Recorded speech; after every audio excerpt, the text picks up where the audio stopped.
ज्ञानेश कुमार जी, आप इस देश के मुख्य चुनाव आयुक्त हैं। क्या लाज शर्म मर्यादा पूरी तरह से खत्म हो गई है? आप एक तो वोट चोरी कर रहे हैं और उसके बाद सीना चोरी कर रहे हैं। आप कितनी भद पिटवाइएगा अपनी और एक संवैधानिक संस्था चुनाव आयोग की, जो कि इस देश में निष्पक्ष चुनाव कराने की जिम्मेदार है। खैर, आज आपने एक प्रेस कॉन्फ्रेंस करी और उस प्रेस कॉन्फ्रेंस से आपकी और भद पिट गई। कुछ चीजों का जिक्र पहले करते हैं। पहले चीज का जिक्र है, आपके पास किसी चीज का कोई जवाब नहीं है। आपसे सवाल पूछा गया, महाराष्ट्र में टोटल वोट वहां की अडल्ट पॉपुलेशन से ज्यादा कैसे है? कोई जवाब नहीं। SIR कितनी हड़बड़ी क्या थी बिहार में? कोई जवाब नहीं। 60% बिहार बाढ़ से ग्रस्त है, इतना जरूरी क्यों था SIR कराना? कोई जवाब नहीं। एक ही पते पर इतने इतने लोग कैसे हैं? कोई जवाब नहीं। फिर आते हैं आपके कुतर्कों पर, क्योंकि मुझे समझ में नहीं आ रहा कि आपके कुतर्कों पर सिर पीटा जाए या हंसा जाए। आपका एक जबरदस्त कुतर्क, आपको सवाल पूछा गया कि वीडियोग्राफी क्यों नहीं दे सकते हैं। आप महिलाओं के पीछे छिप गए। आपने कहा हमारी माँ बहनों की प्रिवेसी का हनन होगा। अच्छा, बूथ में लगी लाइन में औरतों की जो पिक्चर या वीडियो है, उससे प्रिवेसी का हनन कैसे होगा? ये वीडियो तो टीवी दिखाता है, अखबारों में छपती है ये तस्वीरें। और ये प्रिवेसी कहाँ जाती है जब हमारी मुस्लिम बहनों के नकाब उठा उठा के आपके पुलिसकर्मी और भ्रष्ट अधिकारी देखना चाहते हैं वोट के दिन?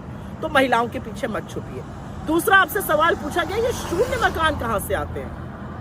आपने कहा जो लोग कहीं काम करके रात को सड़क पे सोने आते हैं, उनके घर शून्य लिखे जाते हैं। अच्छा, हमें तो नहीं पता था आप रत जगह करा के लोगों को ठेल ठेल के उठाकर वोटर ID कार्ड बनवा रहे हैं। और कहाँ गए मोदी जी के इतने सारे जो आवास बनाने वाले थे? एक और क्वेश्चन यहाँ पर आता है, लोगों के अगर ऐसे ही सड़कों पे सोने वाले लोग हैं तो इनके नाम के आगे इना मीना माइना मो क्यों लिखा जा रहा है? पिता के नाम के आगे IGFJK क्यों लिखा जा रहा है? खैर, तीसरा सवाल आपसे पूछा गया कि आप डिजिटल वोटर लिस्ट क्यों नहीं दे सकते? आपने कहा यह निजता का हनन है। जी नहीं, इससे आपकी पोल और खुलेगी, आपकी कलई और खुलेगी।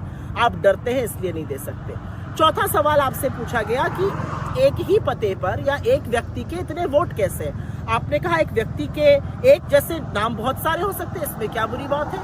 कोई बुरी बात नहीं है। लेकिन एक ही नाम के लोगों के पिता के भी नाम एक हो, पति के भी नाम एक हो, घर का भी एड्रेस एक हो, ये बात तो गले के नीचे नहीं उतरती है। आपसे एक और बात पूछी गई, पांचवी बात, कि नेता प्रतिपक्ष राहुल गांधी जी ने सबूत दिया, आप उस पर एक्शन क्यों नहीं ले रहे? आपने पलट के कहा या तो वो हलफनामा दे या माफी मांगे। अच्छा, अनुराग ठाकुर जी से आप हलफनामा कब लीजिएगा? और नेता प्रतिपक्ष ने आपको सबूत दिए हैं, थोड़ी सी भी लेश मात्र थोड़ी गरिमा बची है तो अपनी त्रुटि सुधारिए।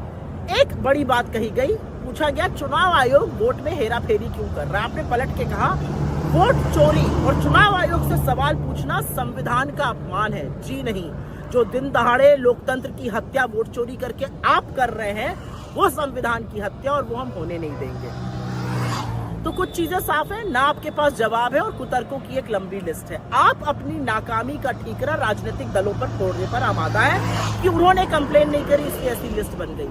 अरे, लिस्ट बनाना आपकी जिम्मेदारी है, निष्पक्ष चुनाव कराना आपकी जिम्मेदारी है, फ्री एंड फेयर इलेक्शन हो आपकी जिम्मेदारी है। आप कोई सरकारी खर्चे पर मौज मस्ती करने के लिए, झुंझुना बजाने के लिए, सरकार के चरण वंदन के लिए थोड़ी बैठे हैं। आज एक चीज लेकिन साफ हो गई कि मोदी जी ने चीफ जस्टिस ऑफ इंडिया को चुनाव आयुक्तों के चयन से क्यों हटाया था? क्योंकि अगर नहीं हटाते तो उनको ऐसी मनमर्जी कठपुतलियां कैसे मिलती? राहुल गांधी ने सबूत के सहित आपके सामने तथ्य रखे हैं, आपके पास एक भी तथ्य का जवाब नहीं है, कुतर्क है, और ज्यादा से ज्यादा तरीके से आप बीजेपी के स्पोक्स पर्सन जैसे साउंड कर रहे हैं। एक बात याद रखिएगा, लोकतंत्र में वोट देने का अधिकार सबसे मजबूत और ताकतवर हथियार होता है, उसके साथ खिलवाड़ मत करिए।